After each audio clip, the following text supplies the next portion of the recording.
what I'm going to demonstrate here is the use of a volumetric pipette. You use a volumetric pipette when in the manual it has, say, 10.00 mils. So to 2 decimal places you need to use a volumetric pipette. Now the way to use a volumetric pipette, you get your pipette filler, squeeze the bulb, and this is the correct technique to put the pipette into the pipette filler.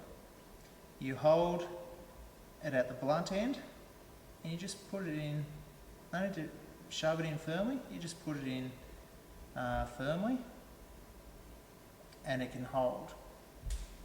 We do not want anyone to hold this end and put it into there, because it can break and it can go straight through your hand or into your wrist. Okay. Now, so this is the correct technique, like this. Now, we will fill the pipette. So you take your beaker, just put the tip of your pipette into the solution. With the pipette filler, there is a little lever. You push up on the lever and the liquid will go up.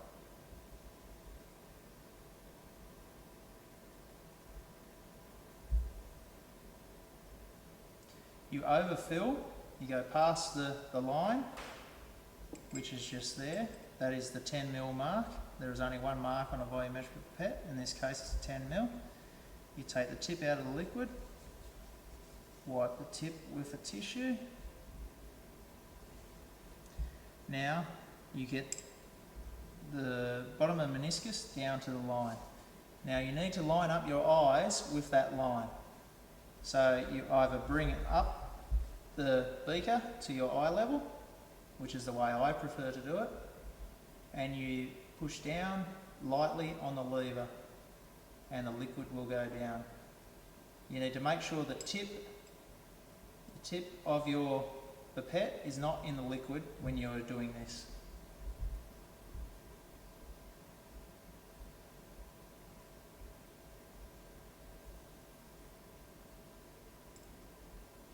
Just remove that last drop from the end, and the bottom of the meniscus is now on the line. Now to add this to a container, in this case a volumetric flask, what you do is you put the tip into the flask, you keep the pipette upright, you tilt the container. The tip of the pipette is now against the glass, and you push the lever down.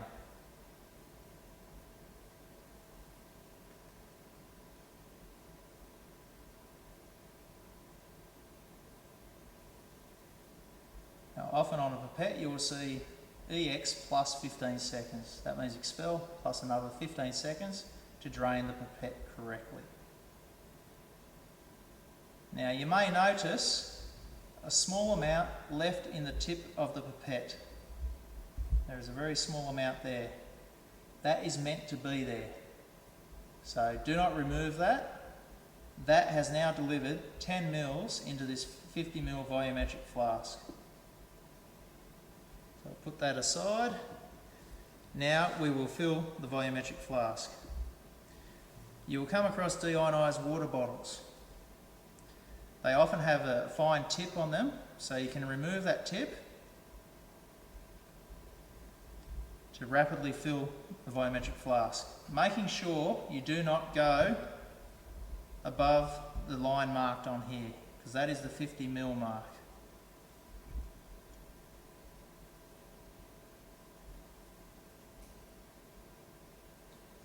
Fill close to the neck of the flask, give it a bit of a swirl.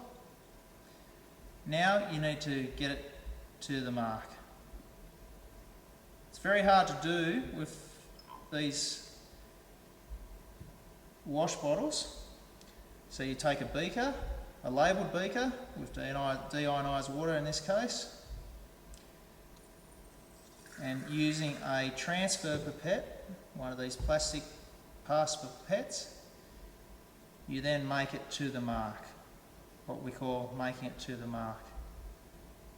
So once again, bring it to eye level by either squatting down or bringing the container up to your eye level, and add water in this case.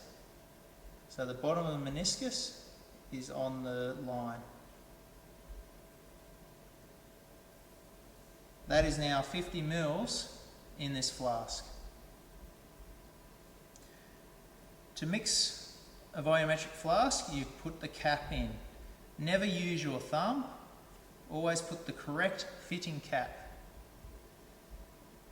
Now you invert it, give it a bit of a swirl, let the bubble travel all the way back up again, invert it. As you can see, I'll try to show the bubble moving up.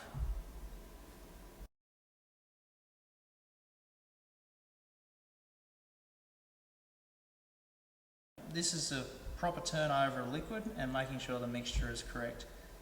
I do this anywhere between 5 and 10 times.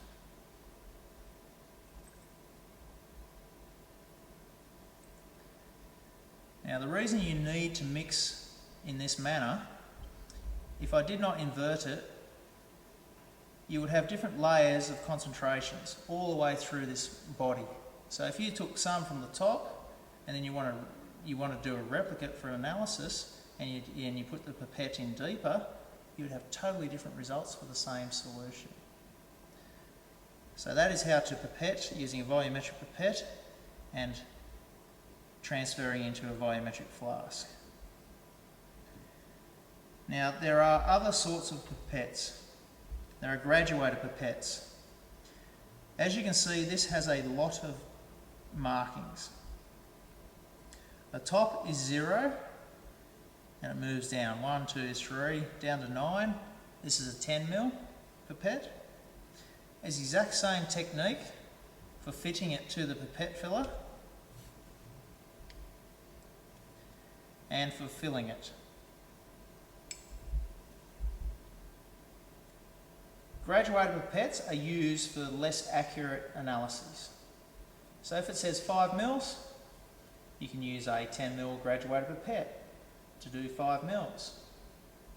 So you would get the bottom of the meniscus to the 5 mil mark.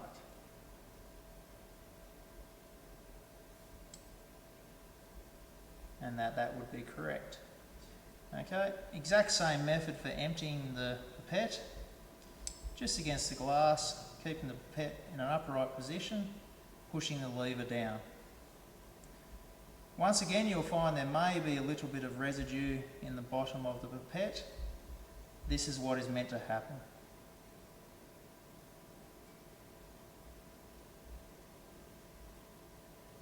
Now this is a pipette filler. It has the bulb, which when you first use it, get it out, you want to squeeze. Okay, so it's now like a bellows. This lever here, if you take it up into the up position, you can see the bulb expanding as air is sucked into it. When that has a liquid at the end of the pipette, liquid is sucked up into the pipette. The lever, when you push it down, expels the liquid. Now this big button here, do not use. You do not really need it in this laboratory. It is for what are called blowout pipettes. Our pipettes are not blowout pipettes. They are meant to have a little bit of residue, a little bit of the liquid left in the tip to be accurate. Now these pipette fillers are used from anywhere between 1 mil and 50 mil pipettes. So when you come to them first, you won't know how far to move this lever. If you do move it too far with a 1 mil pipette, it will suck liquid up into the pipette filler. It does not work after that, but if you take it to the technical staff, they will fix it immediately for you and you can keep using it.